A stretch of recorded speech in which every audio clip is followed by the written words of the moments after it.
Of the cold hard truth. We bringing it here to you live and direct. Of course, we are covering coronavirus in great detail. Someone keeps messaging me this morning. Give me one quick second. Let me just try to shut down my WhatsApp. We have a lot of questions coming in. So the first thing I need to do is shut down WhatsApp. All right, so I just want to do a couple things this morning. The first one is last night I received a message from a young lady who watches us on Instagram. And I know it's been a little while that we have now been live streaming on Instagram, but I did want to provide some additional information on how the Instagram live feed works, because I think it is important for people to get a little bit of an idea of what happens in the background. There's a lot of technical stuff that happens here. If you watch the Facebook feed, I think you have a much better idea of some of the things that we're able to do on Facebook, with graphics, and we can show you screens and we can pull in all sorts of content for you. There is a greater difficulty with Instagram in terms of how Instagram is designed. It really has a lot of limitations. So there are things in the back end, and like I said, I don't want to get too technical, but there are things in the back end that allow Facebook live streaming to be really and truly a much easier process than Instagram. So primarily we've been using just the iPhone to stream from Instagram. And, it works okay, but I do know, like she said, that sometimes the audio is really not the best. And she was suggesting that perhaps we could actually have a mic. And we do use a mic, actually. We use something called the Samsung G-Track Pro. It's actually a pretty decent heavy duty mic that streamers and stuff use. We use a Canon ADSL camera for our Facebook feed, but of course, Instagram users don't really get the benefit of seeing all of that. So there is one option, which we're using this morning for Instagram, that allows us to have a little bit more control. At least we can use the same camera and we can use the same mic. So hopefully you guys are getting the benefit of that this morning. It still has additional limitations that unfortunately I can't do anything about. It's just the platform. So, Instagram platform just is designed in a particular way. So having said that, we're going to try this out a couple times and kind of see how this works. We had tried it before, and I think because of the limitations, we had sort of, not really used it again. So we'll try it again and see what happens. I see some of your questions are coming in. It is PC based, so it is a little bit easier for me to actually see your questions on Instagram now and to see who's actually logged in. And of course, all of this stuff requires an investment, AKA it costs money. So I do want to always give a big shout out to our corporate sponsors and the people who make this possible. We have a couple sponsors on board. Of course, big shout out to Popeyes and Burger King, because they are sponsors that have been with us for a minute. And also, we have some other corporate sponsors that we have been working with. We're going to be working with Spanglish. So they're a local Spanish and Caribbean cuisine restaurant. And they're going to be doing takeout during these tough times. So I definitely want you guys to support. We support the people that support us, is the bottom line. And we do want you guys to support those companies as well. So you probably noticed that's something a little bit different. Today I am sitting down. I normally stand up when I do my live streams, because I find that it just helps with the, with the speaking and whatever. But sitting down today because can I just tell you, I had a rough night last night. Like I really didn't get a whole lot of sleep because I do have a 3-year-old, and some nights she doesn't really sleep that well. And unfortunately, last night was one of those nights. So it was rough. And, when they get to like age 2 and they start to sleep a little bit better, you guys know how you're like, oh, thank God, like you can actually sleep through the night. Some people tell me that their babies sleep the entire night from like 3 months or whatever. And I'm like, whoa, that must be so nice. I did not have that luxury. Unfortunately, I have a child that doesn't seem to like to sleep. And so she is always like up late at night. I can't get her to bed before 10:30 if I'm lucky. Most nights it's like 11 o'clock. Like, I can put her in her bed. She's not going to sleep. She's going to be talking and wants to read her books and, all sorts of stuff. So she just does not get sleepy until a little bit later on. And, her schedule is a little disrupted right now because of this coronavirus situation, and obviously because she's out of school. However, she still stays up all day. We try to give her a routine with some schoolwork and a little bit of TV time and some other things for her to do. But yeah, it was a rough night. And so I'm actually feeling really, really tired today. So I thought for this morning, I rolled out of bed, got ready for the show, and I was just like, you know what? I'm actually going to sit in my gamer's chair today. With the chair is always here. It's just that, like I said, most times I actually stand up when I live stream. So that's why I'm sitting. Let me just do a couple good morning shout outs. We've got Keisha. Good morning, Keisha. Thank you so much for joining in. Remy, good morning. That's my friend, my Filipina friend. Remy, thank you so much for tuning in. Morna, good morning. Blessings as always. Nina is tuned in. Nicola is tuned in as well. Elizabeth, good morning. Duran, hi, honey. Good morning. How are you? Kara is tuned in. Thank you so much. Krista is here for it. Matthew says, good morning, beautiful lady. Thank you, Matthew. And another Matthew says, morning, Miss Sandy. And let's see who we've got on Instagram. We've got Sheen. Shout out to Sheen, Wendy, Rebecca. The good thing about using this format that we're using this morning for Instagram is I can actually see the names a little bit better of the Instagram names. So we've got Karen and Nico. Is that Tarit? KG Pari.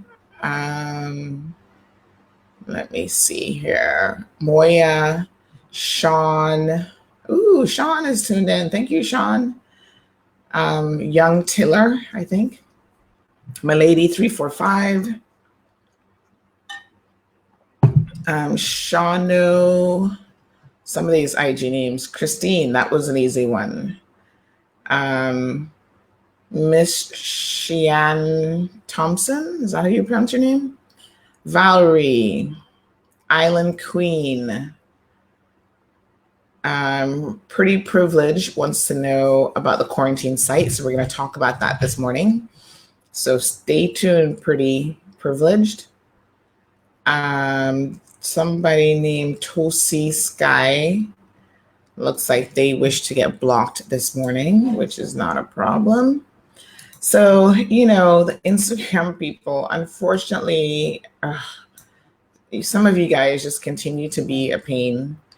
And it's unfortunate because there's the vast majority of people who now tune in on Instagram really enjoy tuning in. And they tune in because they want information and they want to be here. And then you just have those few people who continue to want to troll. And, they just waste my time. Like, I'm not insulted by your stupidity. You should be insulted by your stupidity if you had any sense. But what I am insulted by is the fact that you waste people's time, and time is precious. for all of us. People are here for information.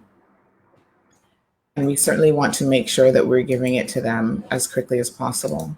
So what we do is we just make a little note here because we will block these people from our platform so that, you know, they don't get to waste my time, and they certainly don't get to see us when we're online even. And I think that's just the best way to keep it.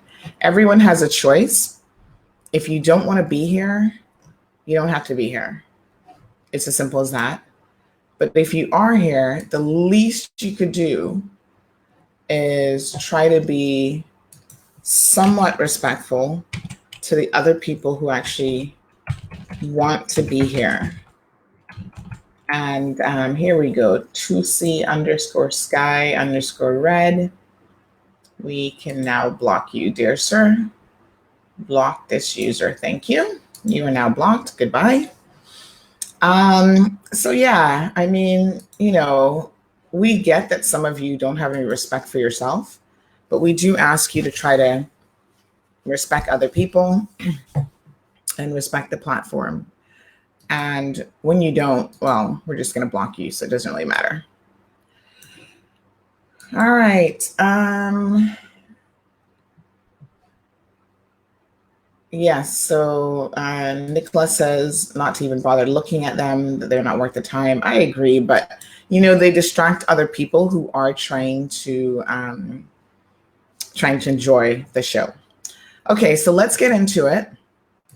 I actually have normally I do not do like a proper format. In terms of what I mean by that is, you know, I just know what I want to discuss, but I don't necessarily have like an outline planned.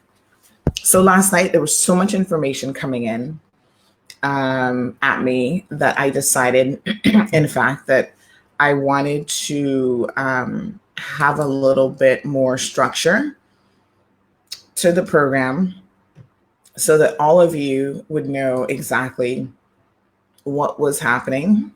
Oh, yes, Marshall, happy Friday. I forgot today's actually Friday. This week went by so fast. It was like, whoa, Monday, and then boom, here's Friday.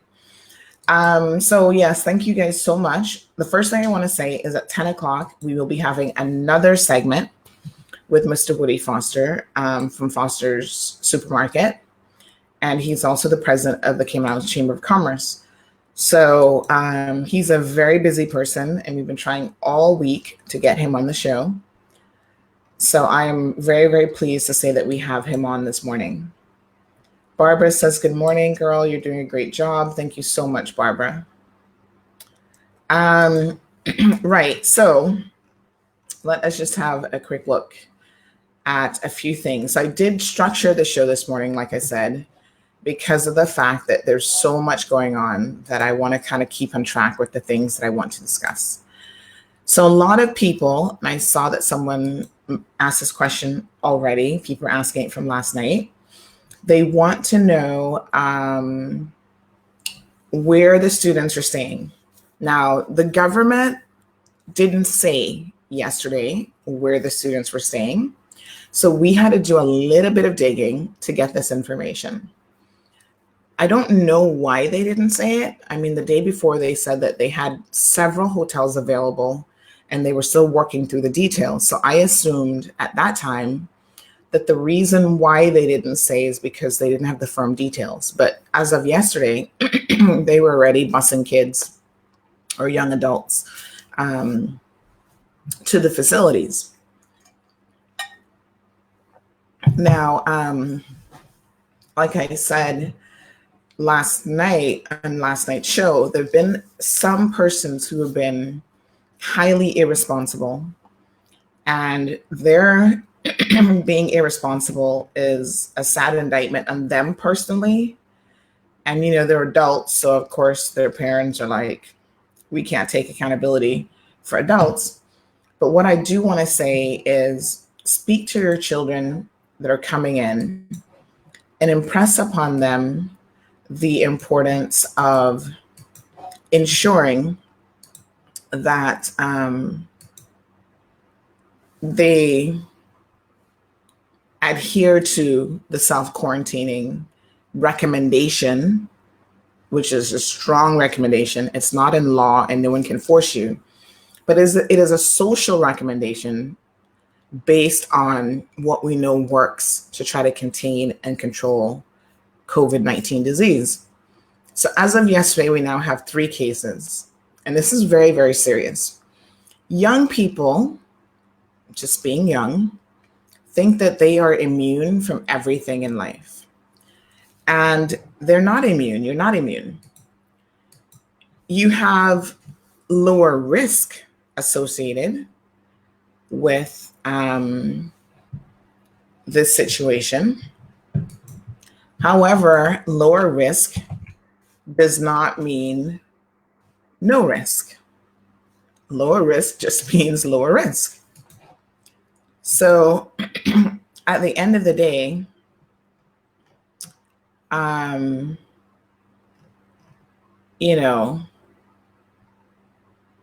me just see, someone just asked a question. At the end of the day,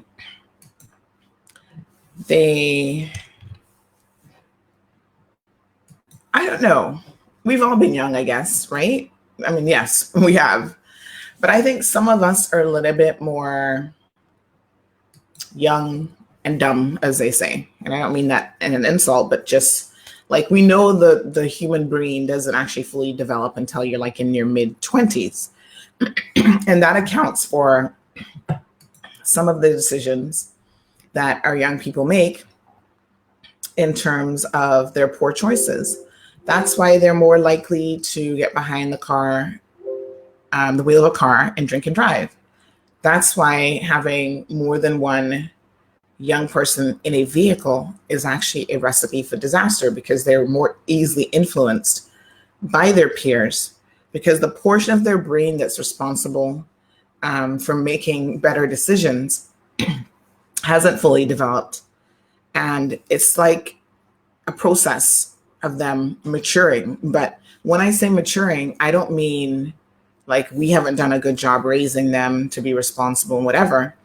I mean, literally their brain, this is scientific research, isn't yet fully capable of processing a lot of what we try to instill in them.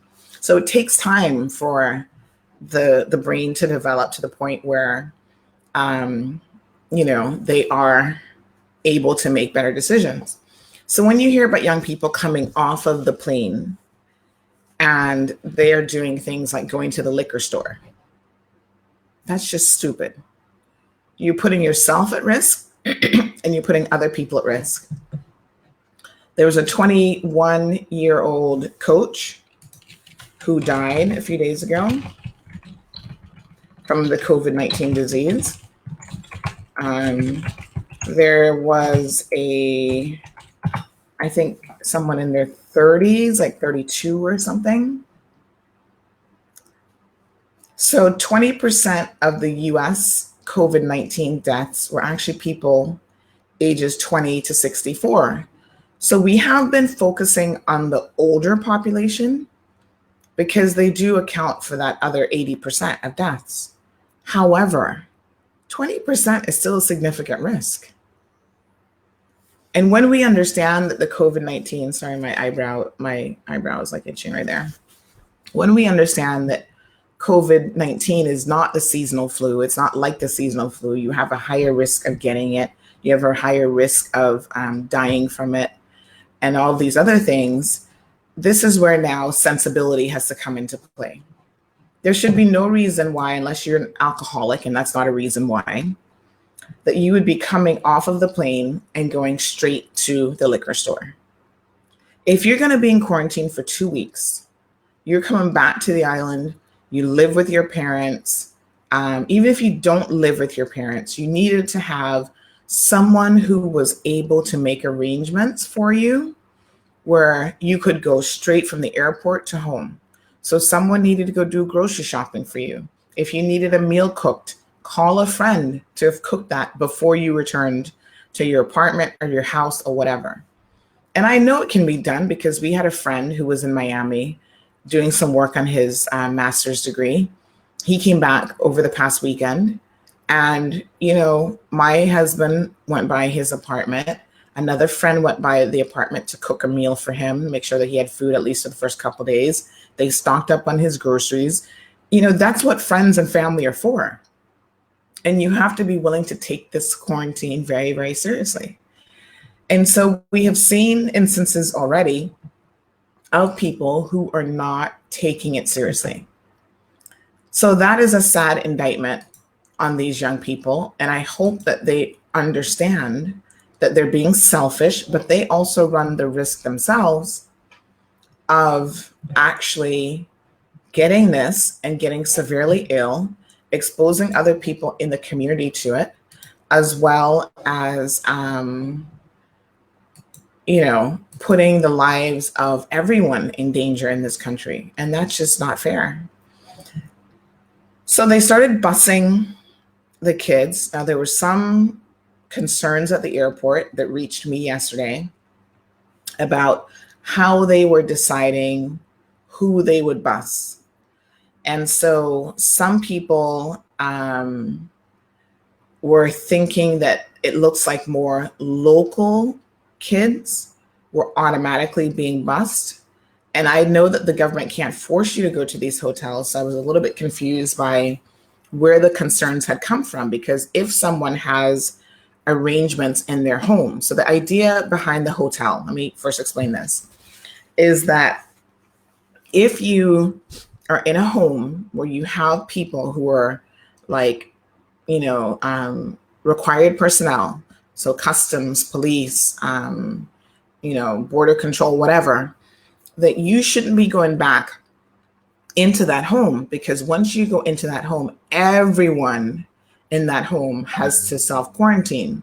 So what that essentially means is if those people, because of the nature of their jobs, are unable, they're nurses, they're doctors, whatever, if they're unable to self-quarantine, then that doesn't work very well, because you can't have, the way contamination works, you can't have multiple people in a house, one person self-quarantines and nobody else does, because you're in contact with that person. You're touching the same things that they're touching. So because of the close proximity of those individuals, the chances of you getting whatever virus they have is a very high possibility. And we know this to be true because we've all been in a household when someone gets sick, and invariably we're going to get it as well. When my daughter picks up something at her school and she's sick, I'm like, oh God, here we go. Sometimes I get it, sometimes I don't. But the vast majority of times, it's like you're playing Russian roulette. You are more likely to get it than not. That's just how viruses work.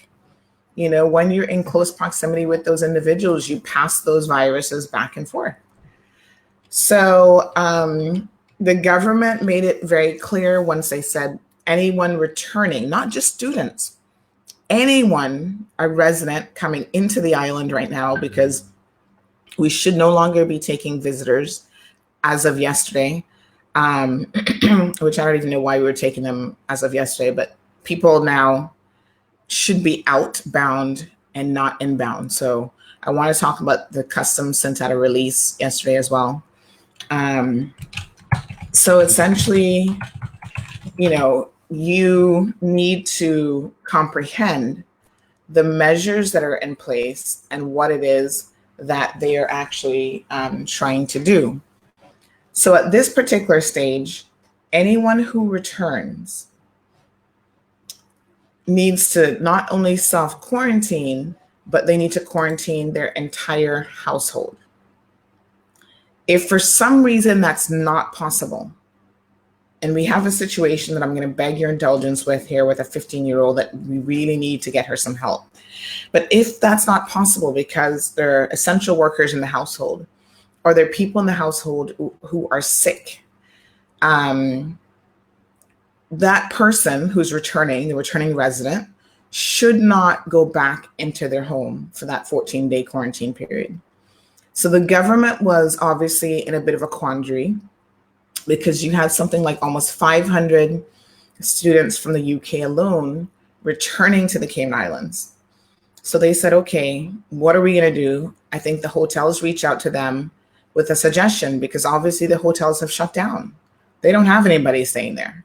So they have said, listen, as an olive leaf or whatever, we are willing to allow the government and these returning residents to use their facility for the students as well as other people. So if you're a nurse and maybe you don't want to stay in your home to potentially contaminate other people, you now can stay at the hotel. You can take advantage of that. If you're a fire officer and these police officers, they have to work. They're essential workers. So unfortunately, even during situations like this, essential workers don't have the luxury of saying, well, I'm not going to go into work. I'm going to take time off.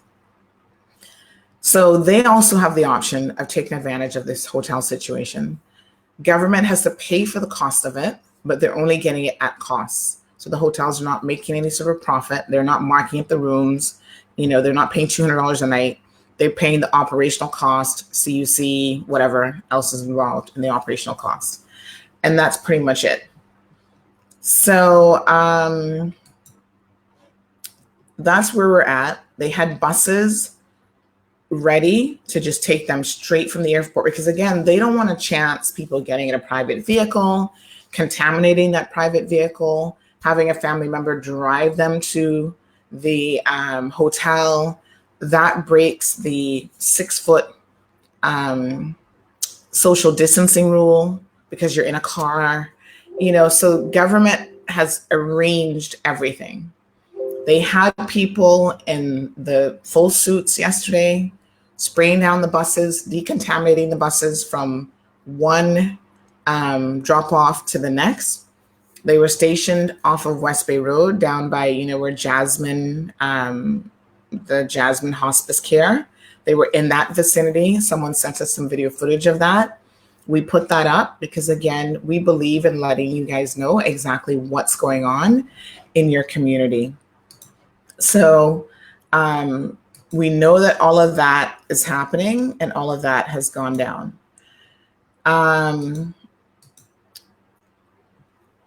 We also, like I said, have gotten some concerns that people are like, oh, is the government actually forcing certain people versus others to go? Because it seems like there were more Caymanians, like when I say Caymanians, like people that are like me and probably you. And they felt like some people who were a little bit more in the privileged class were not being put on the buses. The only thing I can say about that, I don't have any proof that that's happening, but it might just be that maybe those individuals, and I hope that this is the case, that their parents and their family can pick them up and they're in a better position to self-quarantine the entire household. So in other words, their parents might have the luxury of being able to work from home and they don't have any issues about going out. They may have already stocked up on a month's worth of groceries. They may have a big enough house where, even within their homes, they can keep that 6-foot social distancing as well as continue to self-quarantine everyone else in the household. So those could be some logical reasons why that's happening.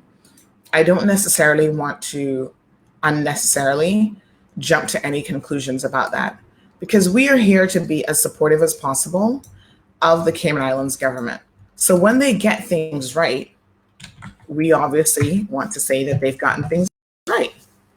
It's not always about picking on the government and trying to make them look bad. We only make them look bad when they make themselves look bad. I mean, that's kind of how this works. But when they're doing it the right way, then, you want to take your hats off to them and say, great, you're doing what you're supposed to be doing. We appreciate that. So there's not much more I can say about that. So people are asking, well, where are they being quarantined? And I don't know why the government didn't say. I mean, listen, Cayman is such an incredibly small place. It can't possibly be a secret. We're all going to know in a minute. I never know why people try to hide stuff on this island. this place is too small. Like the Mall Road is literally always popping with what's happening. So we know that they're at Comfort Suites. Thank you for the owners of Comfort Suites, which actually is Dart. He bought it, I think, last year sometime. We also know that the Westin, I think, is going to be the second location. And I think what they're doing is they're keeping like students at one location, and then at the secondary location would be like the essential workers.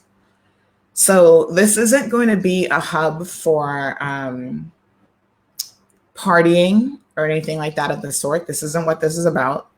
You know, these guys just need to buckle down for the 14 days and get your quarantine period over. If you have any flu-like symptoms during that time, you need to contact the flu hotline. So please, please, please keep that in mind. And we'll put up the number here in a minute for the flu hotline. And I want to say kudos off to the HSA and the public health department. I understand from someone who had to utilize the flu hotline yesterday that it is running extremely well. People go there. They're in a very contained area.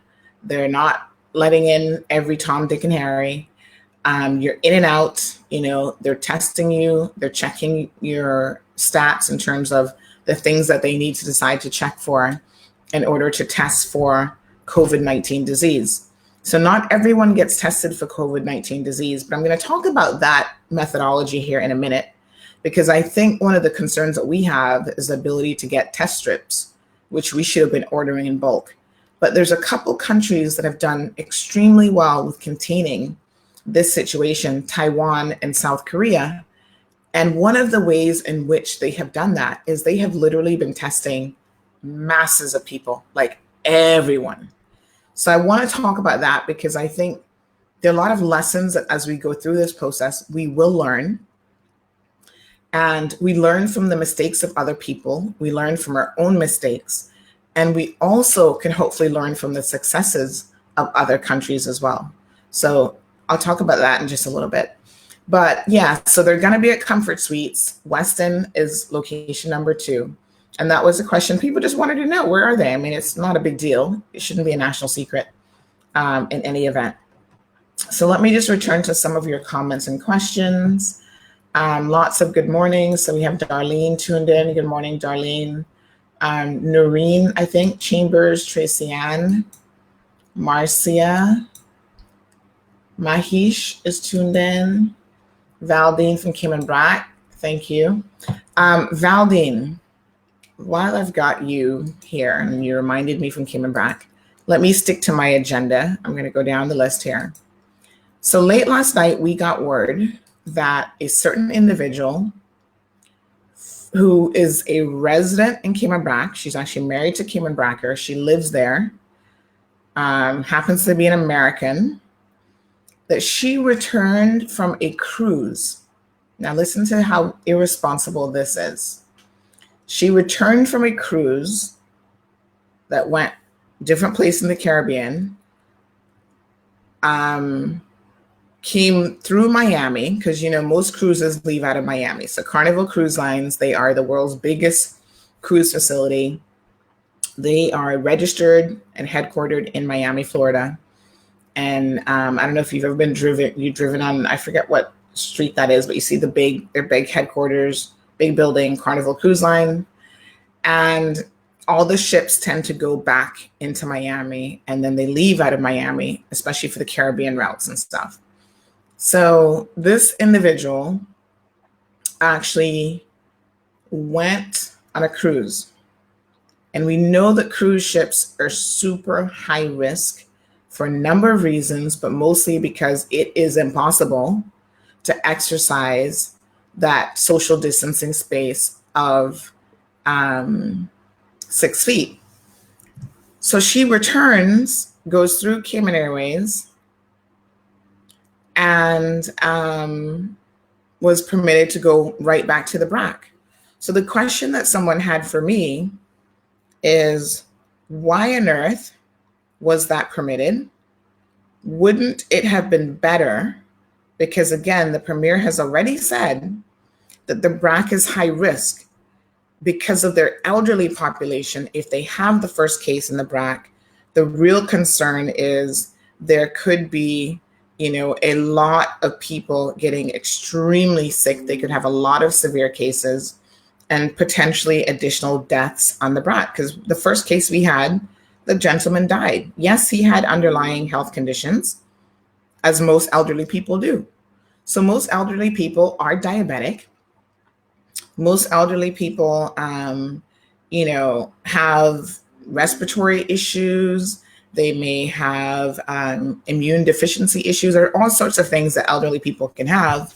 Heart disease, they may have already had a stroke, all sorts of things. But I don't want to say to you that they're the only people at risk, because they are not.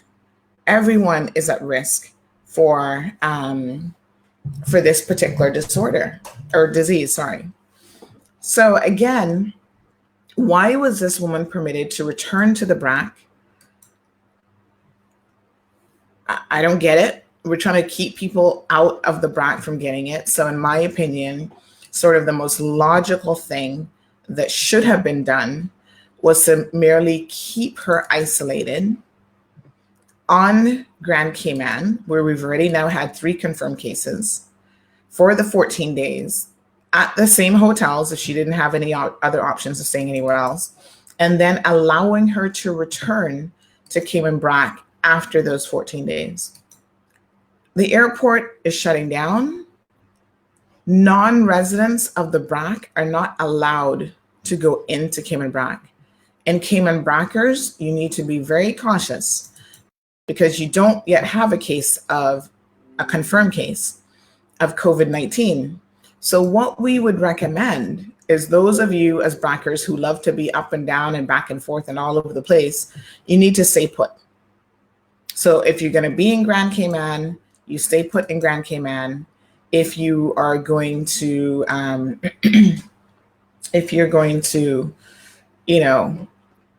stay in the Brac, then stay in the Brac. Don't come back and forth, because you are raising the risk of someone else getting this in the Brac. So we have some permit-related questions. I do want to get to some of your questions. Lizette, good morning. Morna, hi. Miss Juanita, thank you so much for tuning in. Miss Ruth. Novia says, what happened to the wife of the dead Italian tourist? Novia, this is a fantastic question. We have not been able to ascertain exactly what happened to her. What I'm going to do here now is I'm going to tell you some exclusive information that you're only going to hear here in Cayman Mall Road. Because once again, we do not believe in hiding information from the public. So 2 primary questions that people have had. The first one being, what has happened to the wife, and whether or not, or what has happened to the deceased gentleman. So the first part of that question is, we are, Sharissa says, thanks for addressing this, Sandra. I'm so concerned for my elderly parents living on the Brac. It's a very, very serious concern. And again, I do not know how she was permitted to go back to the Brac. And we know who she is. We've not named her as yet. We are thinking very, very hard about whether or not we need to start naming and shaming people like this who are putting other people at risk. But let me just say to her, if she's listening, or to anyone else in the Brac who may know her, the suggestion that I'm going to put out there for everyone who is thinking about not self-quarantining is, don't do it. Because if anyone sends us your name with information that we can verify, such as travel history, and we feel confident in that information, we will find your photo and we're going to put it up on social media to let people know that you have no consideration for anyone else. So if they see you out and about, to avoid you like the plague, to stay that 6-foot social distancing, because you need to respect that other people could be killed because of your poor decisions. So thank you, Sharissa. So yes, I think naming will save lives. And I think, that we're going to end up doing that. I'm trying to get some more information about this woman before she becomes the first person to be named. So, yes, the wife, we don't know if the wife is one of the two persons that they mentioned yesterday that are the additional persons that were tested who have COVID-19. We only know that the additional two persons have mild symptoms, is what the Health City has said, and that obviously they were in the Health City facility. Health City has been very low key on giving any details. The chief medical director or officer, what's his name? Chief medical officer, Dr. Lee, who has a background in pain management, has indicated over the last couple of days that he felt like giving any information on the patient's wife or even on him now that he's deceased is like a matter of national security and can't be shared. I think that's complete bollocks, aka BS. And I do not agree with that decision. We're not asking for his social security number and name. You know what I'm saying? We are just simply saying what's going on here, what has happened. And for the benefit of the people, I think the people of this country have a right to know. I sent some feedback to the cabinet about how he was answering those questions, because I think what he was doing based on the response that I received from people, and he's just creating more distrust of the government and of the people sitting on that panel. And I'm sure that that really should be the last thing that they're wanting right now. They should definitely want people to feel like they're giving us the truth. They're telling us what's going on. They're being honest and truthful with us. But unfortunately, when you refuse to answer a question and you say, well, this is a privacy concern, we already know the dude had it. We already know a 68-year-old Italian man who came off of such and such a ship, who has previous heart conditions, had 2 hearts. Like, how much more information do you think we need? People only want to know, did the wife get it? And, now that he's deceased, which you confirmed, where is he? What's happened to the body? So everywhere else in the world, this is a matter of public information. But, once again, here in the Cayman Islands, we are always so quick to try to hide stuff. I do not get it. It's one of the things that I find so incredibly perplexing about living on this island. Even when we import workers from elsewhere, they adopt this mentality in this island, which is let's keep everything hidden. Don't tell anybody, what's going on, sort of thing. So in any event, we don't know if she has it. I would be personally shocked and surprised if she doesn't have it, to be honest. That's just my personal opinion. I don't have anything to base that off other than the fact that we know how people get it. We know that for a period of almost 2 weeks, they had no idea that this guy was even positive, and they weren't treating him as such. And that's why the cross-contamination happened at their medical facility. And now they have to be shut down for at least a month to try to contain the situation. And that's why the 2 other persons so far that have tested positive at their facility. So I would be surprised, given her age, I'm assuming she's probably unaged with her husband, that she also is not one of those persons of the 2 that are infected. But we can't say with certainty. They did say that the 2 persons don't have any children, and that their partners, which I don't know if this was worded in this particular way to try to throw us off a bit, but they said that their partners have also been tested and isolated for the 14-day period. So, I mean, that could have been her as well. I don't know. But in any event, the other question is, what has happened to the deceased? Is he still in her morgue, just waiting to be transported back to Italy? My sources, who are well placed, have indicated that in fact he has actually been cremated. Now, I wouldn't tell you that if I did not feel confident in my source that they knew the correct answer to that and they knew precisely what had transpired. So my understanding is that he's cremated. I'm assuming that once an opportunity presents itself, that he will be his remains, the ashes, will be returned to Italy with his wife. Bless her heart, because God knows how long she's going to be staying here for.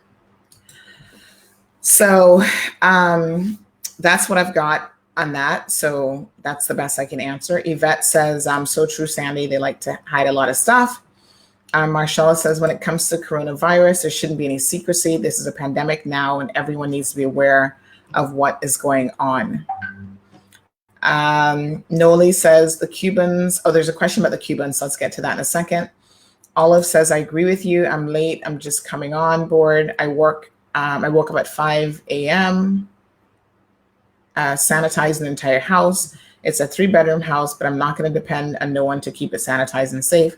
I'll do it myself. And I do it every morning before work and every evening after work. Thank you for that, Olive. And, make sure that you are washing your hands as you come inside, as you go from like one area to the next. Wash and sanitize, wash and sanitize. Charlene says, in that respect, it's always been the case. My concern is, have they been tested? Are they in quarantine? Okay, so that's the Cuba question. So let's talk about that for a second. Charlene says, I pray he's been cremated for our sake. And yes. And, even just answering the question properly instead of saying, oh, that's none of your business, basically. What the people really wanted to know was, in fact, is he still contagious? Like, once you're deceased and you have it, are you still contagious? Can people still get it from the body? Do the funeral homes need to be extra super cautious? Like, how does this work? And that is the information that people wanted. And, they were simply not getting. And that's unfortunate. Okay, so let's move along. Apple Blossom says, good morning, Sandy. Keep up the good work. You have surpassed all major news source in the Cayman Islands. Apple Blossom, thank you so much. We've got on Instagram, someone wants to know if I have a runny nose. No, I don't have a runny nose. And I'm actually not sick, but I do have, I think if you joined the show, I was saying that I didn't get a whole lot of sleep last night. So the first thing I did this morning was put in eye drops because I do have extremely dry eyes. So I have to use special drops for those, like medicated drops. I put those in this morning because it's always worse when things happen, like lack of sleep. They get irritated and stuff. So that's why that might be impacting my sinuses, but I actually don't have a dry nose. But that's why you see me kind of like dabbing my eyes and stuff, because I do feel that they are a little bit watery. Hernandez03 on Instagram says borders should have been closed a week ago. Renee says underlying conditions ? Renee, I'm not sure what that question fully means. So if you can clarify that, I'm happy to answer it. Diana Clark says good morning. Arnell says, good morning. How about expats returning? Are they entitled to use the hotel facility? As far as I know, Arnell, it's any returning resident. The need became very, very obvious because we had so many students coming in at once. But I would think any returning resident that wants to take advantage of that facility should be able to do so between now and Saturday. Because remember, Saturday night at midnight or whatever, the airport is going to be closing. So obviously it's between now and Saturday, right? So over the next couple days.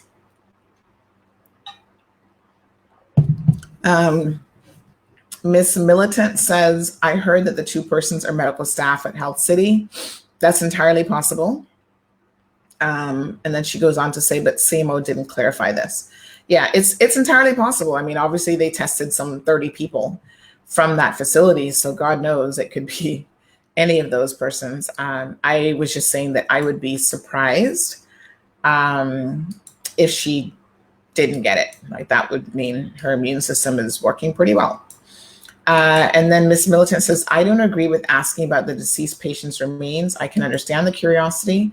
I just feel that information in something, is meant to stay private. That information is meant to stay private. But why? I mean, why is that private information when it's a matter of public health? And people want to know. So Lady Den says, good morning, Sandra. Speaking of death regarding COVID-19, I saw on CNN this morning that a lady and her 3 adult kids died earlier in New Jersey. So sad hearing from that family. COVID-19 really sucks.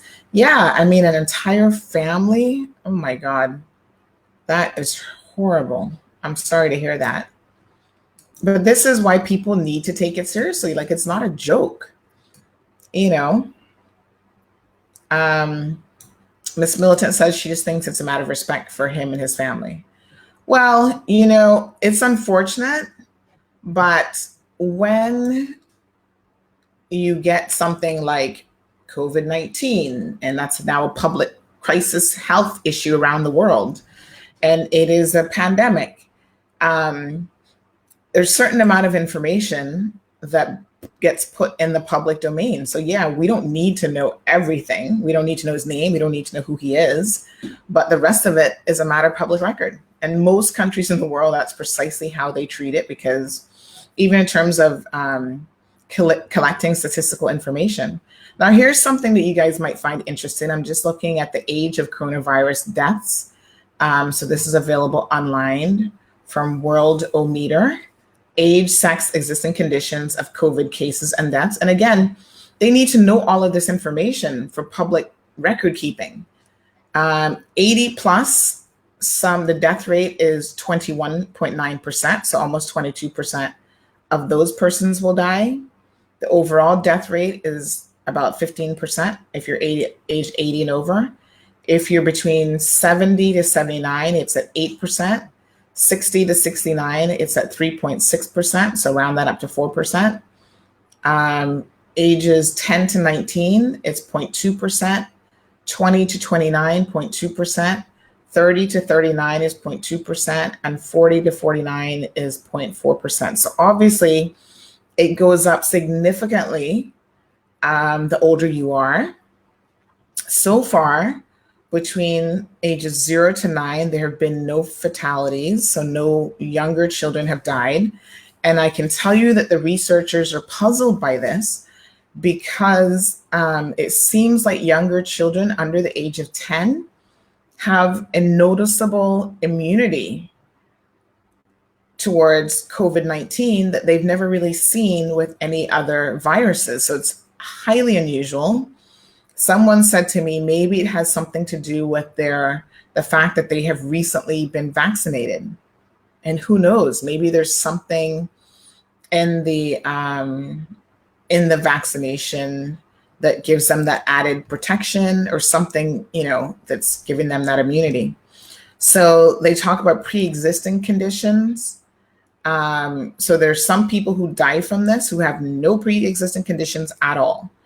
And then it goes up when you have cancer, hypertension. So hello, you know how many people in our community have hypertension? Hypertension is just high blood pressure. Probably 80% of Cayman has hypertension. So that increases your chances of dying from this, 8.4%, 6%. Chronic respiratory disease, death rate 8%. Diabetes, if you're diabetic, your chances of dying from this goes up. If you have cardiovascular disease, your chances from dying from COVID-19 goes up as well. Speaking of that, let me just interject something at this point. Some employers appear to not want their staff to stay home despite being sick.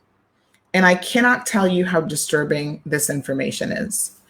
Last weekend, I received word that this was happening at a local grocery store.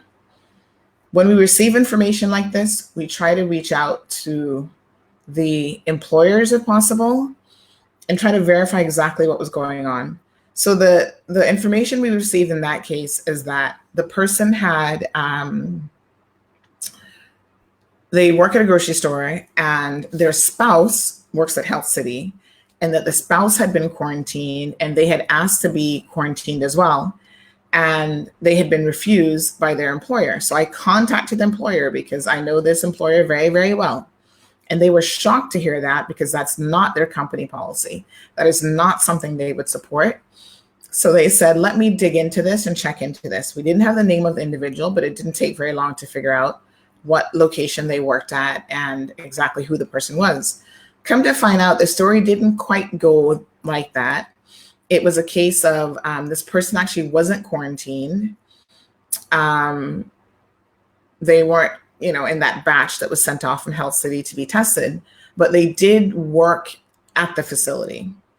But the employee actually wanted the time off for childcare issues because they had no one during that first week to essentially watch their child for them.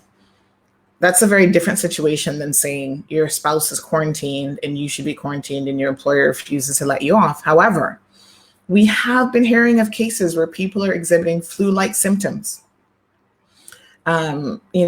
respiratory issues, diarrhea, and all sorts of other things, and their employers are refusing to give them the time off. Like, I've never heard of such ridiculousness in my life.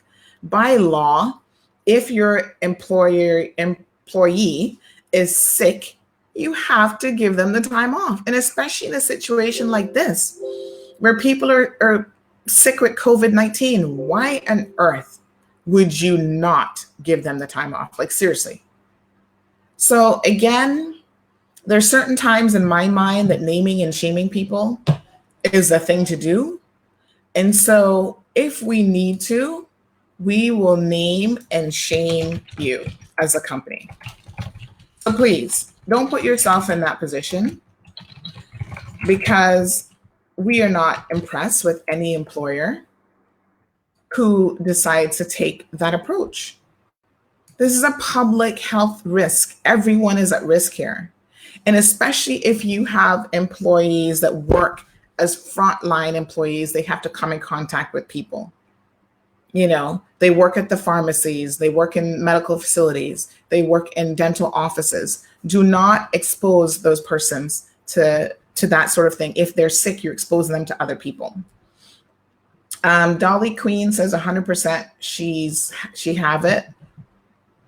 I think the chances are high. I don't know if they're 100%, but they're high. She said she's asking if the 21 and 30-year-old died Karen, thank you so much for clarifying that. I'm going to find out because I don't know for sure. Let me see if I can find out. Coach.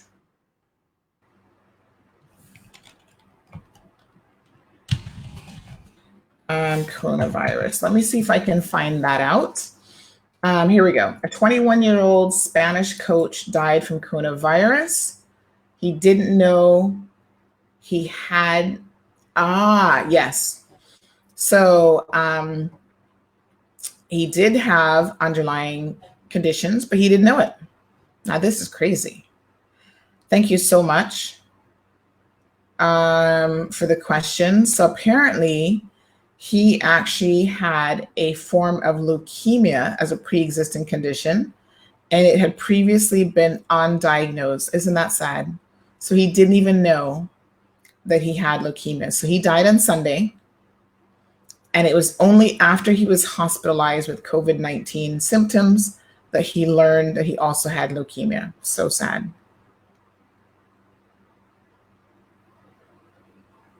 So it goes on to say that although young people appear to have milder or no symptoms, pre-existing conditions like diabetes or asthma seriously complicate recovery from coronavirus. So in his case, he did have a pre-existing condition.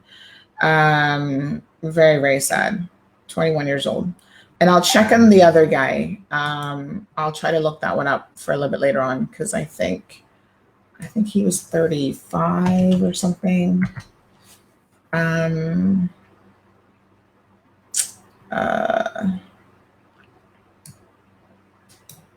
Let me see if I can look that one up a little bit later on.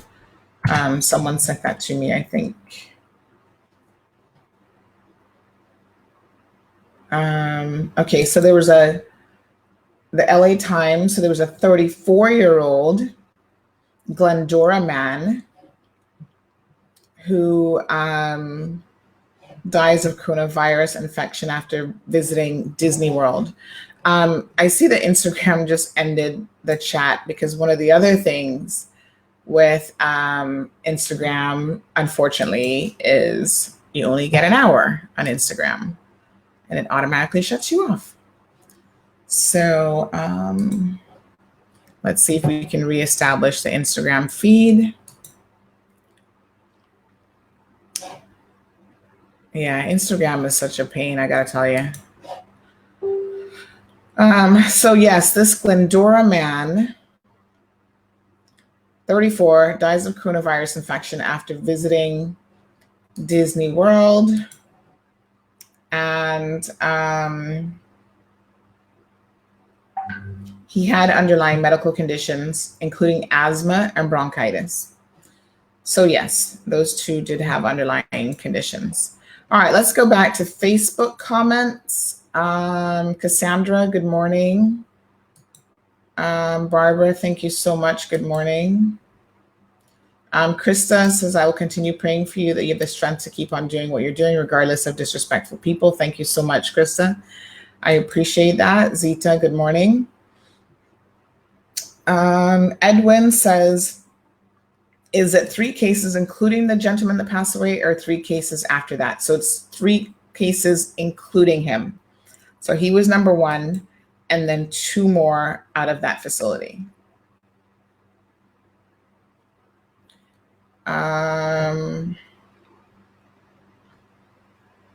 Apple Blossom, thank you. Sandy, keep up the good work. I think I read this one already.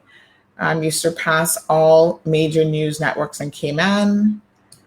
Matthew, what happens to permit holders if the permit is not granted?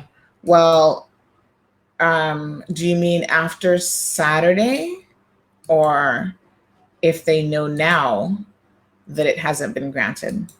Because if they know now that it hasn't been granted, they do need to leave between now and Saturday, basically.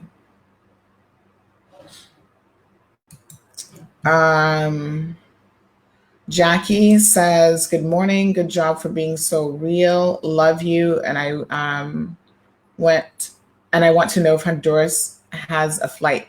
Well, here's the thing about Honduras. We know that Mr. Dean Shillette is actually stuck in Honduras. And he's been trying to get home, but unfortunately he has been unable to do so.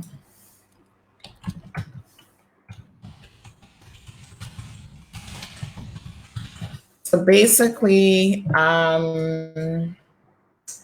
Honduras closed their airports last week, I think. And so my understanding is they're not letting Cayman Airways in. Mr. Shillette did mention yesterday that they were letting in Canadian Air or something. So he was unaware of why Cayman Airways can't get in. Now, the only logical explanation I have for that, welcome back to the Instagram, folks, by the way. Instagram only allows you to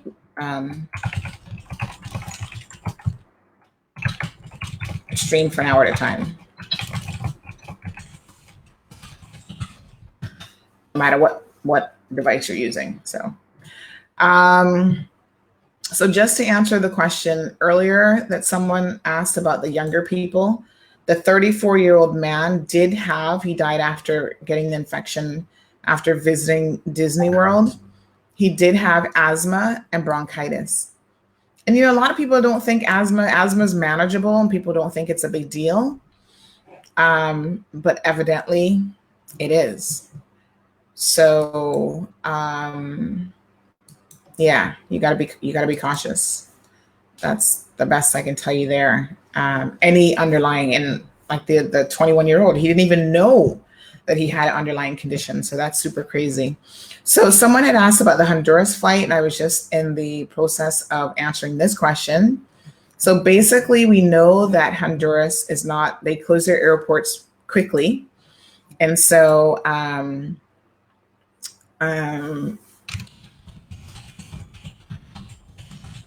that complicates life a little bit. So actually, guys, just give me a second. Let me see if I can play. I think I can play this where you guys can hear this. This is a voice note from Mr. Shillette that he sent us on Wednesday, because he had commented on the show that he's trying to get out of Honduras and he's not able to leave. So I want you guys to hear some of what he has shared. He sent a voice note to Sterling Dwayne, and he forwarded that to me so that you can understand the predicament that he's in and how he's actually feeling.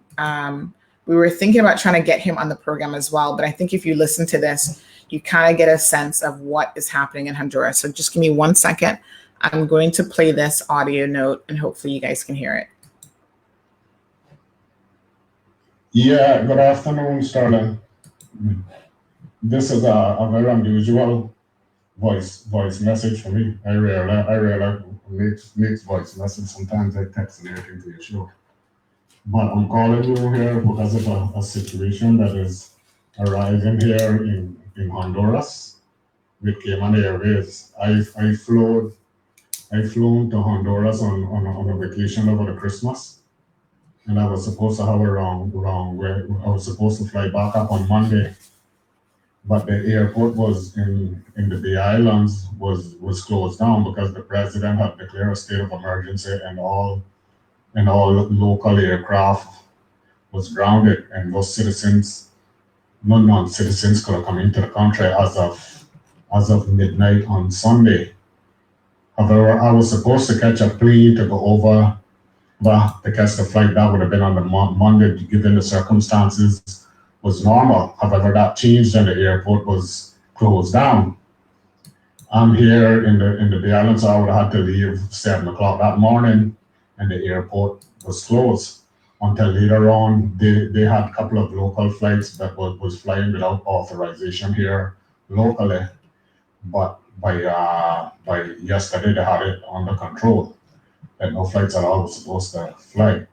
Cayman Airways did fly to La Ceiba on Monday. I don't know if they got special permission or whatever, because no one from Cayman Airways chooses to communicate with me, because I'm down here now, a Cayman national, and there's no way for me to get back up in Cayman, and they're telling me that I'm gonna have to wait here 3 weeks before the flights start back normal again. And no one really knows when things will be back to normal, because the state of emergency that we're currently in Honduras, this could be extended. It's inside, but there's been 8 cases of the coronavirus here, and it's probably after 9 this morning, I think, and they're running some more tests on some other people. However, I understand the situation in the state of emergency, and it isn't really no one's fault. But basically, we're just trying to ask the question, make a long story short, because no one from Cayman Airways chooses to communicate with me. I got people in Cayman to try call them and tell them to call me to let me know what's going on, but no one seems to know what's going on. There's no authority there. No one knows what the protocol is. So I'm calling you to this show to voice my opinion on this show today, to ask you if you could check into this, find out what's the protocol. Maybe someone can call the show and tell me what's the protocol if you got Cayman nationals or British nationals in another country that wishes to leave from that country and go back home. I think that is an obligation for Cayman government to get us from here and carry us back to Cayman. I might be wrong, but I know In times of crisis, in times of war, countries declare you have X amount of time to leave the country, all the non-nationals to leave the country, and there's no problem. The country sends in an airplane and evacuate their people, their citizens. There's no problem with that. The Honduras government isn't refusing any foreign planes from coming in to take in their citizens. Here in Canada, or it could have been a plane from Canada came in on Monday, and they took their citizens. And they left because it's a state of emergency right now in Ratan. Is a curfew, so it's all over Honduras. So our health is being jeopardized, and our health is at risk. And if anything happened to any of us Caymanians here, it is better for us to get sick in our own country rather than be sick in another country. So I would just like to know if anyone there knows the protocol, what is supposed to do in any situation like this, because no one from Cayman area seems to know the proper protocol. They're giving us the runaround, telling us, well, maybe when the state of emergency is lifted, we'll come in 3 months. Some of us don't have the financial resources to stay here that long. I was here already 90 days, and I got my visa extended already. I mean, I got my home here and stuff in Ratan, so I'm probably better off than some, but that's besides the point. I'm ready now to get back to my country, and our own airline is prohibiting us from go. They flown on Monday. They could have put in 3 or 4 more flights on Monday and take out all of the Caymanian people that was here that wanted to go back. So I just voicing my opinion there, hoping somebody would hear the voice in the wilderness and would advise us, and hopefully something get done about the situation. I reached out to the British Council here in Ratan, and I'm just waiting to hear an answer again as to my advice, because no one in Cayman isn't paying us any mind. So thank you for voicing this voice there, and have a good day. Okay, so that's Mr. Shillette, Mr. Dane Shillette, and he is stuck in Honduras. Unfortunately, I think there's a lot of things that have been complicating the situation. Cayman Airways, first of all, doesn't get to dictate to any country if they can be allowed in or not. That's government to government. The Honduras government, it is my understanding, has told the Cayman Islands government the airport is shut. So I don't know how a flight from Canada came in. I don't know what circumstances were there that allowed that to happen. Could it possibly be that we do not have that many people stuck in Honduras where the Honduras government thinks that we're even a priority? I don't actually know. The other consideration is, please try to remember that Cayman Airways, Mr. Shillette mentioned putting on extra flights. Cayman Airways has put on extra flights trying to get people in, returning students, returning residents, and get people out as quickly as possible between now and the complete shutdown of the airport over the weekend. Cayman Airways only has so many planes, so it's not like they have a full fleet of planes either. They're still down 3 planes because of the whole situation with the MAX 8. So they are running, poor KX is running those old planes so incredibly hot. And they're doing the best job, I think, that they can in terms of that. So unfortunately, I don't think that they have any additional capacity to put on flights. They did put on extra flights. We posted that, I think it was yesterday morning, on our social media platforms. So if you're looking for the flight schedule, you can certainly look at that, as well as you can reach out to Cayman Airways. They put on extra flights to the sister island. They put on extra flights between here and Miami, here in New York, wherever it is that Cayman Airways currently flies to. But this is a sad predicament, because I agree with Mr. Shillette that if you are, in another country when something like this happens in the world, the last thing you want to be stuck, the last place you want to be is stuck away from home. So I don't know if Mr. Shillette has family members in Honduras that he might have been visiting, or if he was just on a vacation, staying at a hotel. I don't actually know what his situation is. But as a Caymanian, I know that you don't want to be anywhere else when you get sick, unless you're getting medical attention somewhere else. But, when a sickness has broken out, because Mr. Schlett isn't necessarily sick, but you want to be here. Andrea says he went from December. Why is he blaming Cayman Airways? Look how long he had to return. And I'm sure that there were lots of flights in and out, and that he heard of COVID-19 before the airport closed. And that's a fair comment, because at the end of the day, the COVID-19 didn't just start last week. This has been going on since late December. We have been talking about it on this platform since January. The government finally picked up the mantle in February, and they started talking about some of the stuff that they were doing. Their response was also delayed. And I think like a lot of people around the world, Tasha says he says that he has a house there. Well, he's probably going to just have to buckle down and just hold down the fort. And I'm sure it's not going to be the same as being here in Cayman, but it is what it is. That's why I want to talk next about people who should be going home themselves. Because this is a very, very important situation. So Customs had to clarify a few things, Customs and Border Control, about people entering and leaving the island, because it seems like people are confused about, sorry, I got a nose itch again. People are confused about what they need to be doing. So if you're here on the island, and your employers have let you go, even on a temporary basis, by law, they're supposed to notify immigration. They're supposed to cancel your work permit. You should make arrangements to leave the Cayman Islands. You should not be staying. All visitors, if you're here on a visitor's visa, you are being encouraged to leave the Cayman Islands. So Customs CBC issued another advisory yesterday to say, listen, they're trying to clarify what they sent out on Friday, what they sent out earlier, sorry, but anyone who's here from Friday, which is today, to Sunday, so the 20th to the 22nd, if you're not a Caymanian, if you're not a resident of this island, if you're not essential personnel and people with connections to this island, so family members, if you're arriving on a flight from the UK, only those categories of persons will be permitted to come into the island from today until this weekend. So no more tourists are coming in, and this applies to private jets as well, because I saw someone on Instagram mention about private jets. No more coming in. Total shutdown, private and commercial jets.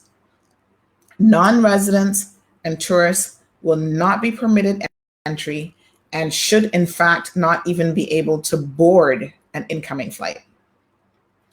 Due to the COVID-19 travel restrictions, tourists who are not approved for landing in the Cayman Islands and tourists who remain in the Cayman Islands are encouraged to leave by Sunday, the 22nd of March. So the other thing you need to think about, because somebody mentioned this yesterday, is if they are here and they were planning on getting an extension, you shouldn't plan on getting that extension anymore. You need to plan on going home. End of story. Caymanians and residents will continue to arrive on international flights up until Sunday, the 22nd of March, when the airport closes. So, folks, someone was asking about the man, the 34-year-old that died. That was in California, because Disney has several locations. So yes, that was in California. He traveled through the Los Angeles International Airport earlier this month. He died on Thursday, that was yesterday, at a hospital in Pasadena, according to medical and government sources. So in the States, listen, they don't mind telling you the man has died, his age, where he traveled through, all that sort of information. They even go on to say that the Glendora man, who spent nearly a week on a ventilator, had underlying medical conditions, including asthma and bronchitis. Public information. There's nothing private about this sort of situation.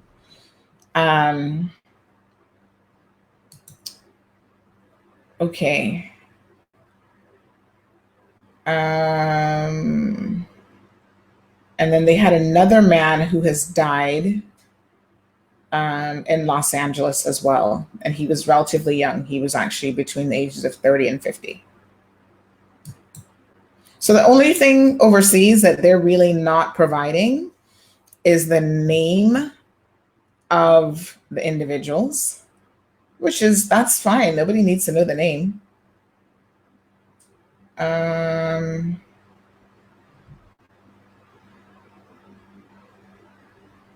So again, the city of Los Angeles is asking all non-essential businesses to close and so forth. Someone sent me some information yesterday about a local salon, because they all have to close. I'm still trying to get confirmation of the farmers market, but I'm pretty sure that the farmers market would be closing as well, because that's government owned. So that's non-essential. There's nothing that's essential about the farmers market. But they were wondering if they would be classified as a grocery store. And I doubt that a farmer's market isn't a grocery store. So I think those vendors should be closing. They should plan on closing. So someone sent me a flyer from a local salon who, in anticipation of closing down, they have increased their hours over the weekend. So I guess between today and tomorrow, which means that they're going to be jam-packed and tons of people are going to be in there. And I thought to myself, these businesses missed the point. The whole point behind the quarantine and the period of shutting down businesses is to try to give individuals the opportunity, sorry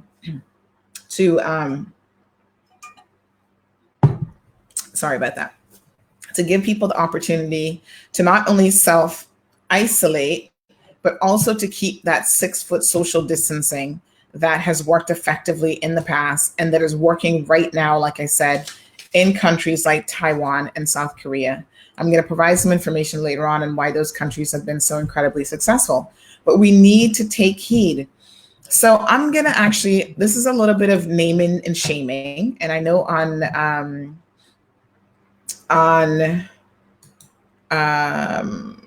Instagram, sorry, again, we don't have the same features, so I can't screen share or anything, so you won't be able to see these things. But Facebook people, I want you guys to look at this picture. This is the President of the United States, Donald Trump, and the Vice President, what's his name? Spence, and Mike Spence. And look at the proximity that they're in with each other. They're almost touching each other. That does not meet the definition of social distancing. That is nowhere near 6 feet. That's not even 1 foot. This is an example of what not to do. Okay, folks.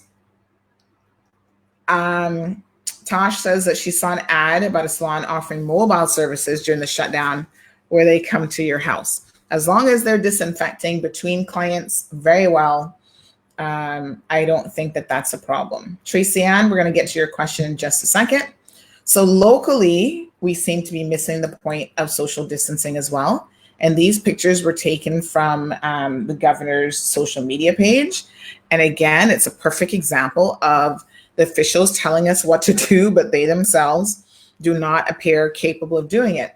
Now, funny enough, someone said to me yesterday that they were counting the number of times that they were touching their faces, rubbing their noses, and that sort of thing. And can I tell you something?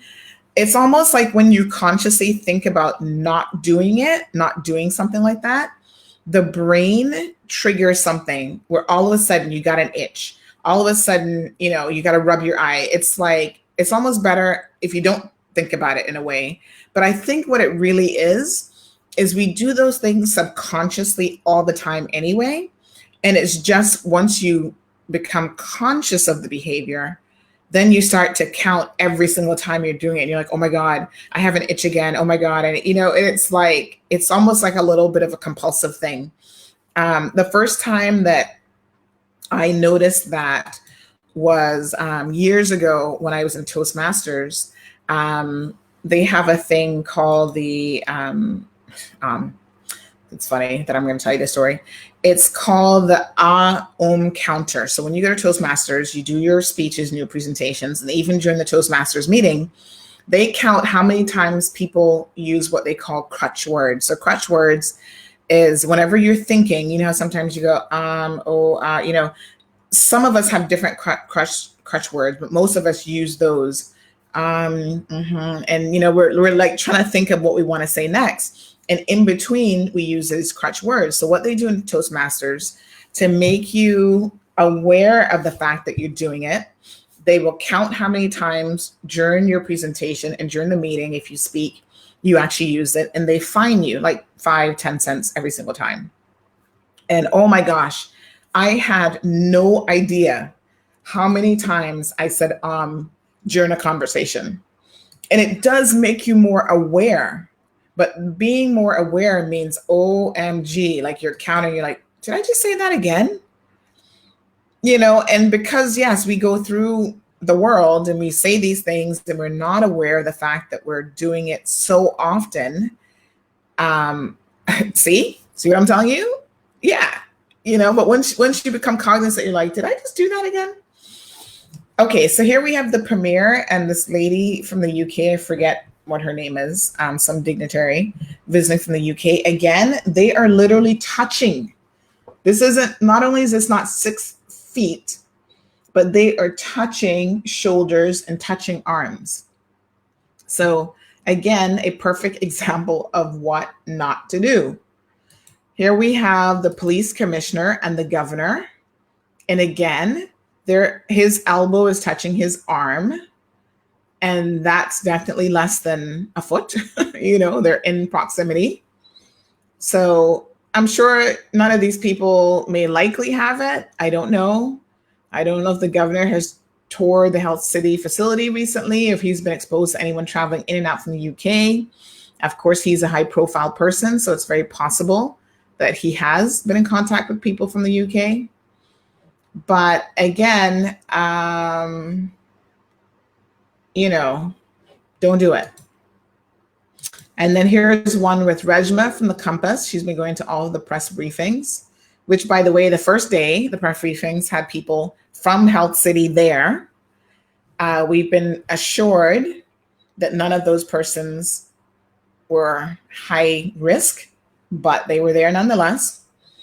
And now you've got, you know, Rejma goes to the press briefings every single day, and that's a relatively small room. And there's no way in that room to be 6 feet from anybody, especially the section that's for the media. You might be 6 foot between the media and the panel, but the media are in one central area. And so here's a photo that was taken yesterday at the press briefing. And again, the governor, the police commissioner, and Rejma all pretty much touching or close to touching elbows and that type of situation. No social distancing whatsoever. The other thing that we have learned about the COVID-19 disease is you don't even have to be touching a surface or touching an individual. It is now being transmitted in the air. So somebody sneezes and those droplets are in the air. They will survive in the air. So you're in a room. If the humidity and the temperature and certain things are right, that room becomes a cesspool for that virus to spread. Noel says, I would not do this because you don't know what took place before coming to your home. I don't want any outsiders in my house. 3 weeks of looking rough will not kill you. And I agree. And Noli, trust me, I went and got a little touch up yesterday, quick time on my hair. I made sure that nobody else was in the salon when I went. The feet look kind of rough, but most people don't really see the feet. So my husband will have to put up with those for the time being. He often jokes when I haven't had a pedi for a little while that it's like crocodile feet. So crocodile feet, here we come for at least 3 weeks. It could be longer than 3 weeks, but we're going to just have to hold it down. So Carol says, yes, the irony of this is that they can't teach us what to do, but they can teach us what not to do. And, you know, it's kind of a little bit of tongue in cheek, but at the end of the day, these were perfect examples. And on Tuesday, when I was watching the press conference from the president, I noticed again that they were all huddled together. This is the president of the United States. They were all on one little stage and one little platform, breathing the same air, touching each other and huddled together in one little corner. So Emily says you can't think about money right now. You've got to be keeping yourself safe. And I agree with that. Eunasis, is that how you pronounce your name? All of them are coughing in the press briefing yesterday. Somebody else had mentioned that as well. I'm sure they're working around the clock. So hopefully they are not running down their immune systems to the point where they're going to catch something, because that doesn't help. So someone wants to know if there's any help from government for Caymanians wanting to return home. Tickets are over £1,900. And in fact, yesterday I heard that someone had gotten a ticket price of something like $2,500 or something ridiculous. Which, yeah, it is a little bit crazy. And I do not know if the government has any arrangements in place to assist with that.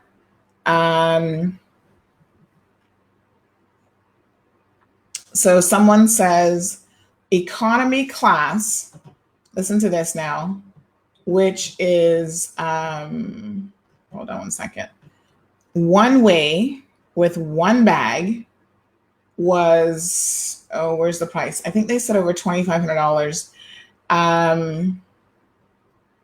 No restrictions when it comes to changes, and you're allowed one bag. And this person commented, tell Alden that he doesn't have to worry about this because his son, government will pay for his first class one-way ticket, which is $5,798 US. Well, I don't think government will pay for it, but I'm sure Alden can well afford it on his salary in any event. Because Alden did mention, I think, during the press conference that he had kids. He has 2 children. I think one of them is overseas in the UK, and they would be returning. So, yeah, $5,700 US for a round trip ticket. Folks, these airlines know that they're going to be going bankrupt any minute now. And I guess they're going to milk this situation for whatever they can get out of it, which is disgusting. So, yes, that's social distancing examples of what not to do. So Marshall also says, whenever the president's having a press conference, press briefing, everyone be right up almost against each other, but they're telling you to be 6 feet apart. But yet again, they are practicing what they aren't practicing what they're preaching. And that's correct. Tamara says, if you don't know their status, I don't think they should be standing in that manner. Yep. Valdine, I wonder what steps are being taken with the person who returned to the Brac from a cruise or wherever. Yeah, so we're still trying to find out. I hope that they are being sensible and that they're not out and about.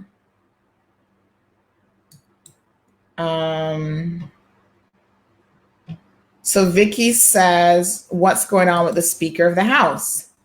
And Noelle says, Vicky, it's on hold, girl.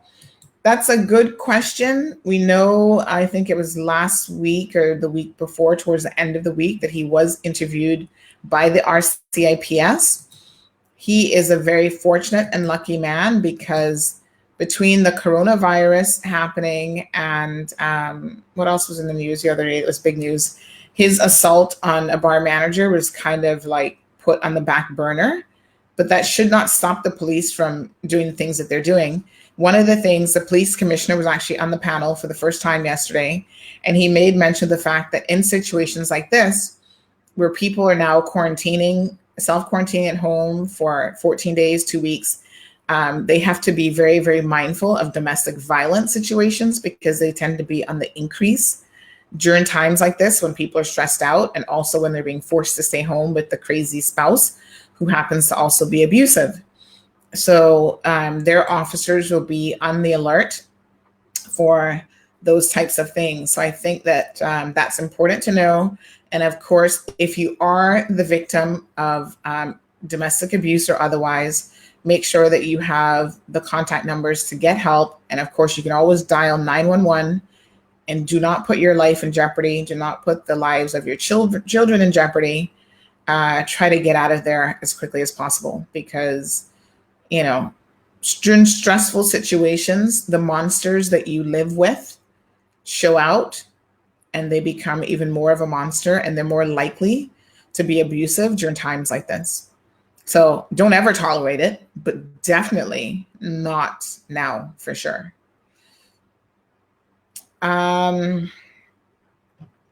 Okay, so we're going to be wrapping up here shortly. So the last thing I think I want to talk about, Cuba. So there were some questions about Cuba. The only thing I know is I think it was 7 persons that came into the Brac. They were transported to Grand Cayman. They will be held at, I understood that they were clearing a facility. They were clearing the detention center.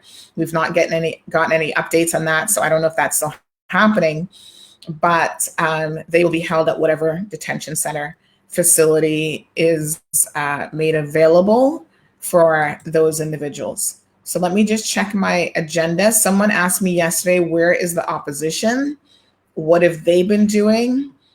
I think they have just been trying to keep people informed. So basically, they are just sending around a lot of the government messages and making sure that people have that information. One opposition member said that they're not invited to press briefings because they're not the press. Because someone was asking, well, why aren't they even at the press briefings asking questions and stuff like that? So that was a response that we received yesterday. Let's talk about naming and shaming some of these banks that we have yet to hear anything from. So far we've heard from Cayman National Bank, Butterfield Bank. They all have things in place, contacted clients, letting them know what's available. Absolutely no word from ScotiaBank. Shame on you, ScotiaBank. Shame, shame, shame on you, ScotiaBank. We've not heard from FCIB, First Caribbean International Bank, both Canadian banks. Shame on you, First Caribbean International Bank. And I almost forgot to mention yesterday, because I don't know why I never think of Royal Bank when I think of banks. Royal Bank is still a commercial bank here in the Cayman Islands. They're also Canadian banks, so it looks like the Canadian banks have fallen down hard. No response, no information, absolutely nothing. Royal Bank, where are you? Where are you at? Tell us what's going on. Why have you guys not offered anything at all for your customers? If you are a mortgage holder at those institutions, ScotiaBank, Royal Bank, First Caribbean International Bank, and to a lesser extent, Credit Union, but looks like they finally got on the ball late yesterday and issued a statement. If you are at any of those banks and you've heard from them, let us know, because we've not heard anything at all. And we have their clients contacting us saying, what are these banks doing? Why can we not hear from them? And I would love to know. I have no clue, but shame, shame, shame, shame, shame upon shame. RBC, Scotia, and FCIB, what are you doing for the consumers during this shutdown? Where are you, please? Folks, if you've got a mortgage, what I'm going to tell you is during times like this, you really appreciate the banks that are there for you. Maybe it's time to start considering, when things are on the up, about looking for a new bank. Change your mortgage. Don't give those people your business if they're not really for the people. Noel says that comment was rude about Alden. Me and him don't see eye to eye, but what they need to do is plan better and leave early.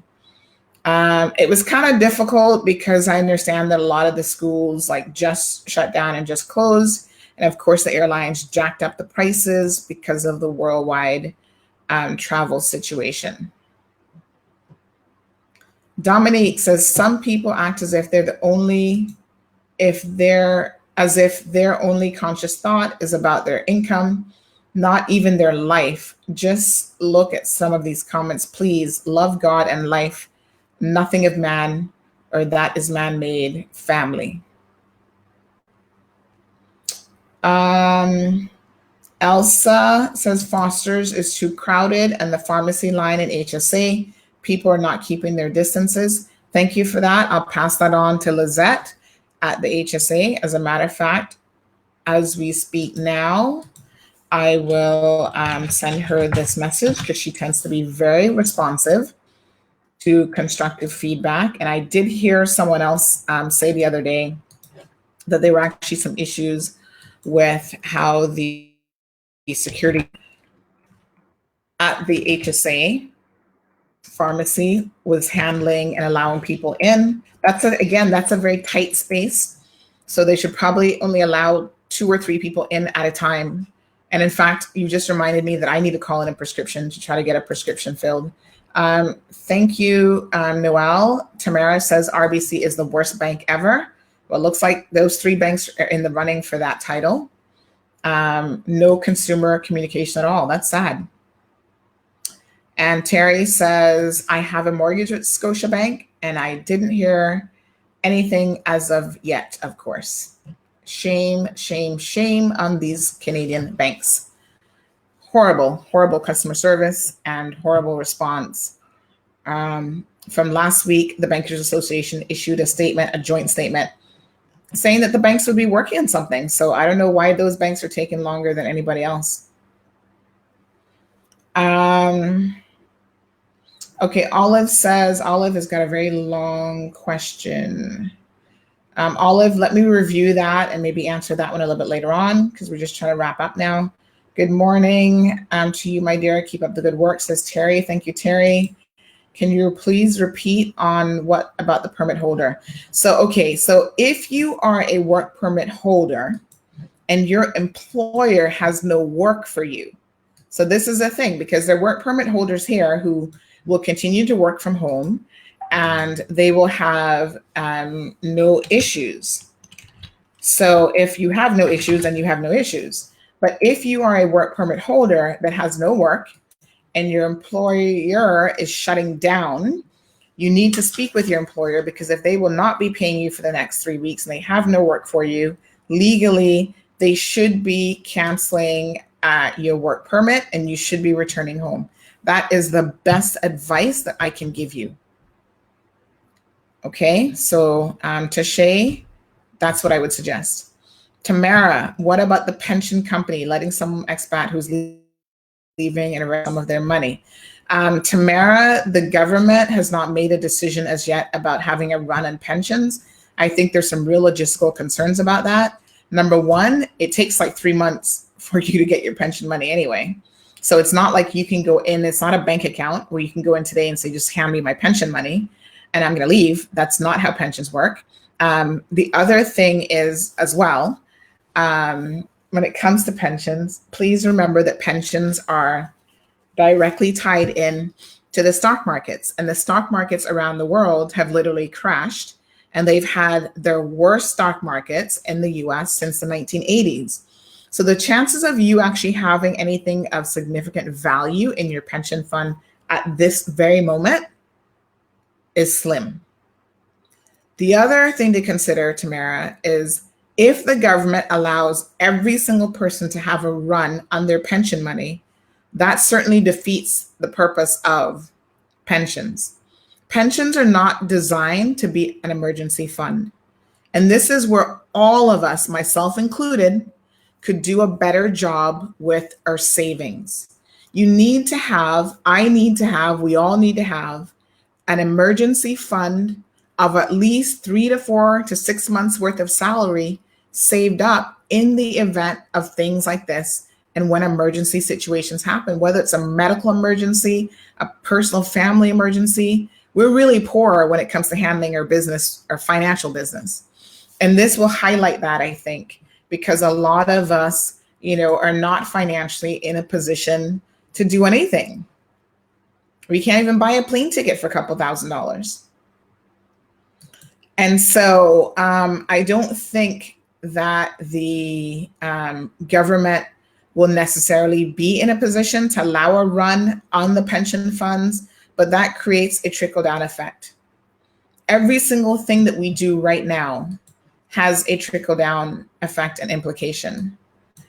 And so we need to be careful with the decisions. Yes, in the short term, it seems like a good decision, but in the longer term, which we need to be thinking about, we're creating probably a more dangerous situation. So someone else has just mentioned, and hi Sandy, FYI, I don't know if it's true or not, but my neighbor's bank with ScotiaBank, and she said they told her that they're going to be making some kind of announcement soon, remortgages. Well, they're late in the day, but of course we've been calling them out, so I would hope that they would do something soon. McKaylee, what did you say about the, I'm not getting that last word, I'm afraid. If you could retype that for me.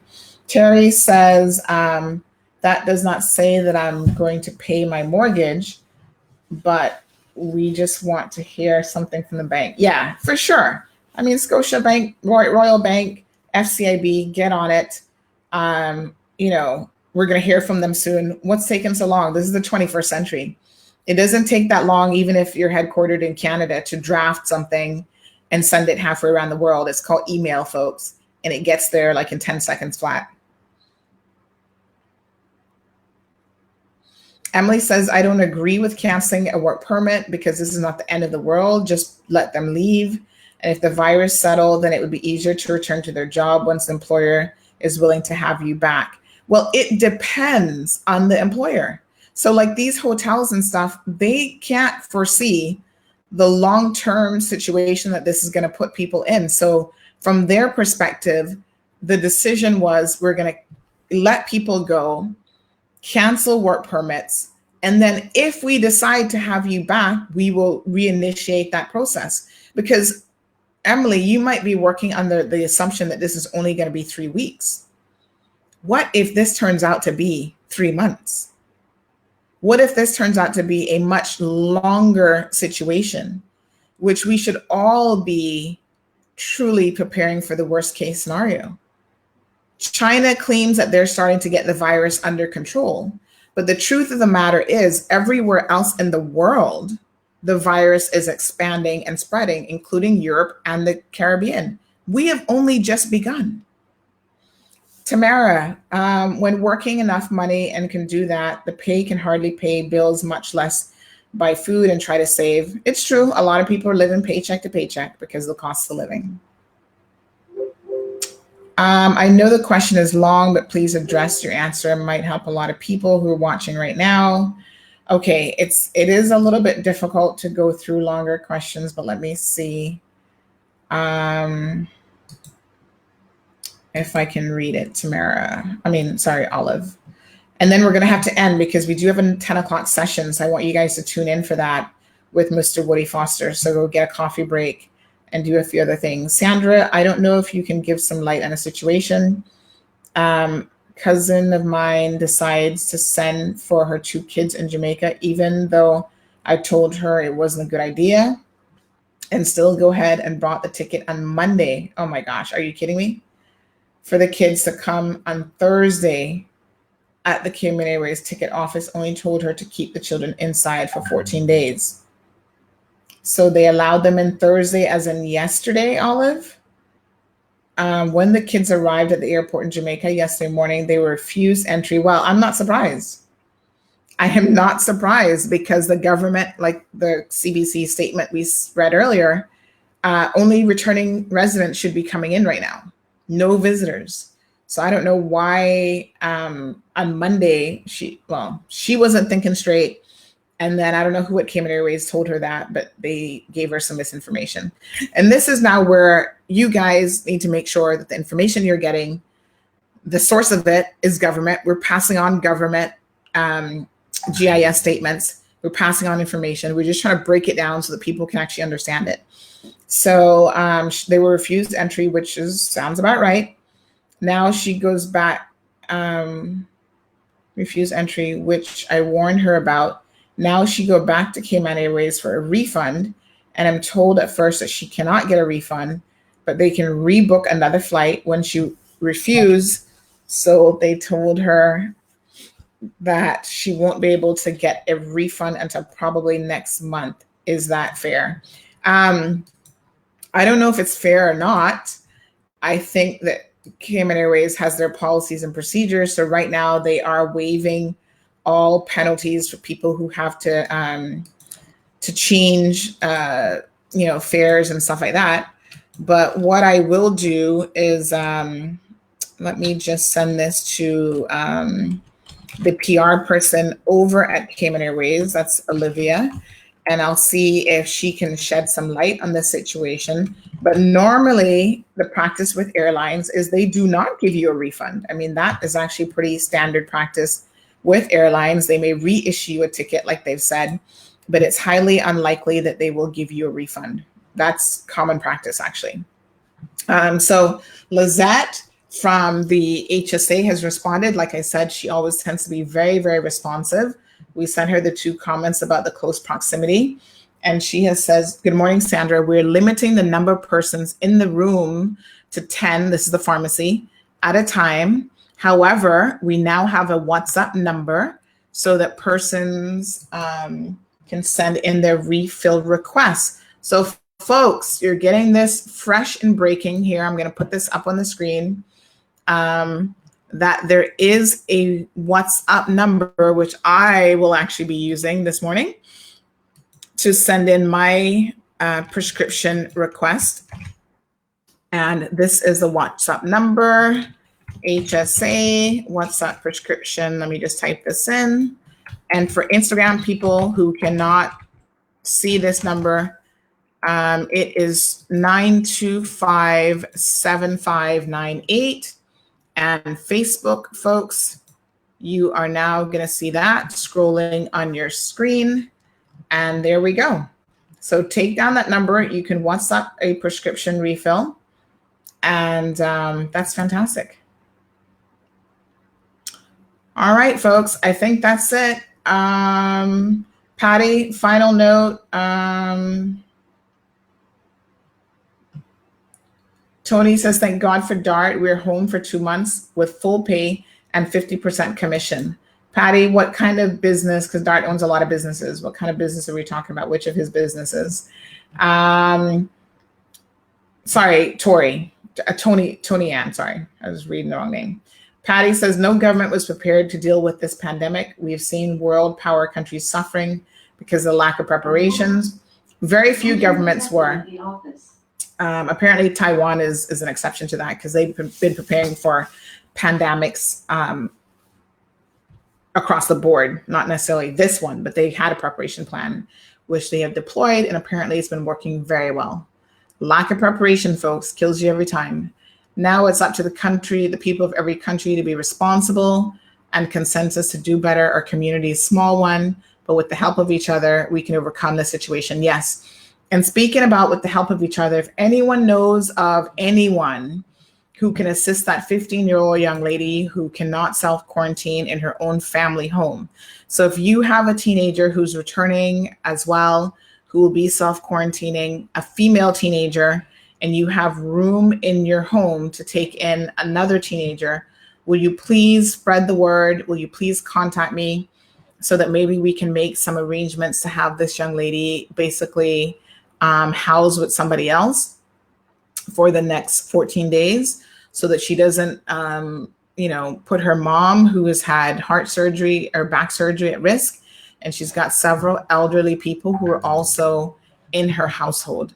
So again, we're begging, please, please, please, please, please, if you can assist in any way, do let us know, because that would really mean a lot to this family. And essentially give them the ability to feel that their child is in a safe place. She's only 15, so she cannot go to the hotels.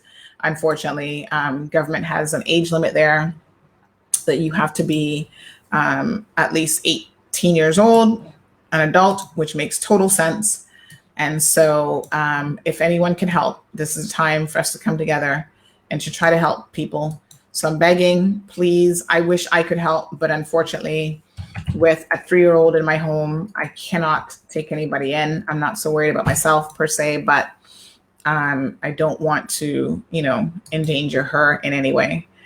I have the room. I just, can't self-quarantine everyone. So the ideal situation is for someone who is already going to be self-quarantining. All right, folks, 10 o'clock, we've got 45 minutes. Mr. Woody Foster is going to be joining us here on the show, on the program. We're going to talk about what Foster's Food Fair they're no longer Foster's Food Fair, Foster's Supermarket has been up to. And also he can give us some insight as the president of the Chamber of Commerce, what they have been up to as well. So kindly tune back in at 10 o'clock sharp, and I'll see you guys in a bit. So please enjoy your day, your morning.